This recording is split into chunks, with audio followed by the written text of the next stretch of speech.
धन्यवाद देना चाहता हूं कि अपराध के खिलाफ आप लोगों की ये जागरूकता, आप लोगों की ये जो अपराध के खिलाफ जागरूकता है, इसको देखते हुए अपराध में आगे आने वाले समय में कमी आएगी। ये निश्चित रूप से है कि आप लोग जाग चुके हैं अपने कि आपके आसपास अगर अपराध होगा तो उसको सहन नहीं किया जाएगा। पिछले 7 दिनों से आदरणीय कृष्णाराम जी बिश्नोई के नेतृत्व में लगभग 108 बहन भाई युवा बुजुर्ग भूख हड़ताल पे आपके बीच में बैठे हैं। इनके साथ में यहाँ के पूर्व प्रधान राम जी और पूर्व प्रधान भागीरथ जी, हुक्माराम जी और जोधपुर से पधारे महेंद्र जी और तमाम साथी आप लोगों के बीच में डटे हुए हैं कि भौरी देवी बिश्नोई को न्याय मिले, उनकी 4 बच्चों का भविष्य सुरक्षित हो और जो मासूम बच्चा 2 साल का जो अभी तक मां कहना नहीं सीखा था उसे न्याय मिल सके। मैं आप लोगों के बीच आया हूं। हम लोग परसों 10 तारीख को आईजी जोधपुर रेंज से मिले थे और ज्ञापन दिया था और हमने मांग रखी थी कि इस पूरे हत्याकांड में, इस हत्या के प्रकरण में जो भी दोषी है उनके खिलाफ कार्रवाई करे, प्रकरण को खोले और न्याय दे। आईजी ने वो हमारे सामने ही स्वीकार किया कि हमारे पुलिस की गलती रही है और कहीं न कहीं हम इसमें लेट हुए, ये हम स्वीकार करते हैं। मैं निवेदन करना चाहता हूं कि आईजी साहब अगर आप स्वीकार करते हो तो अगर पहली गलती स्वीकार करते हो तो पहला विकेट यहाँ के सीआई का उठना चाहिए, किंतु आप स्वीकार करते हो, कारण कुछ नहीं करते हो।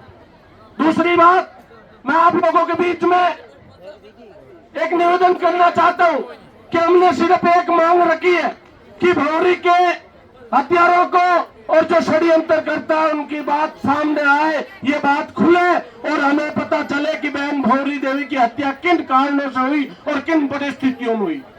लेकिन मैं आप लोगों के सामने 2 प्रस्ताव और रखना चाहता हूं। पहला प्रस्ताव, भौरी देवी को न्याय मिले।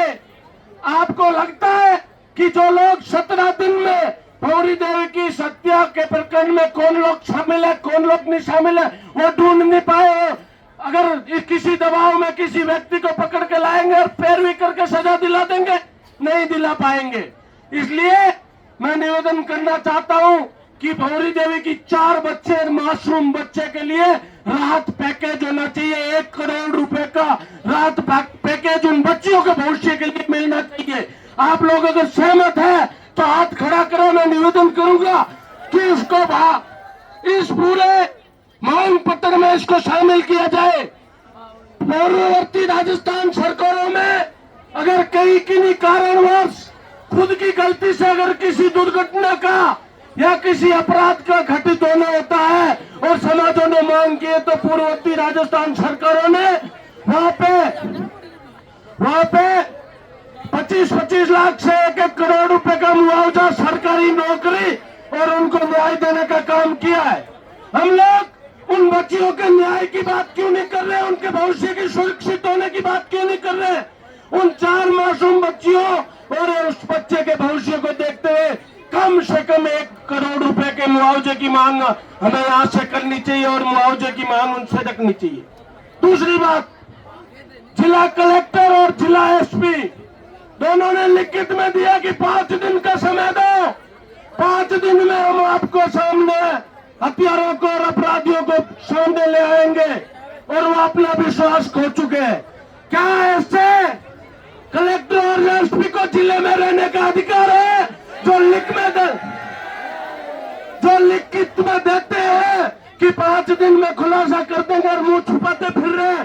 ऐसे लोगों को इस जिले में रहने का अधिकार नहीं है। उनको तुरंत प्रभाव से खुद यहाँ से चला जाना चाहिए, नहीं तो हमें यह मांग रखनी चाहिए कि वैसे एसपी और कलेक्टर इस जिले का नेतृत्व तो नहीं कर सकते क्योंकि उनकी खुद की लिखी हुई बात पे उनको भरोसा नहीं है, वो अपनी बात पे कायम नहीं है, वो अपनी बात नहीं रख पा रहे हैं। आने वाले समय में वो जिले में किस प्रकार से इस बात को रखेंगे?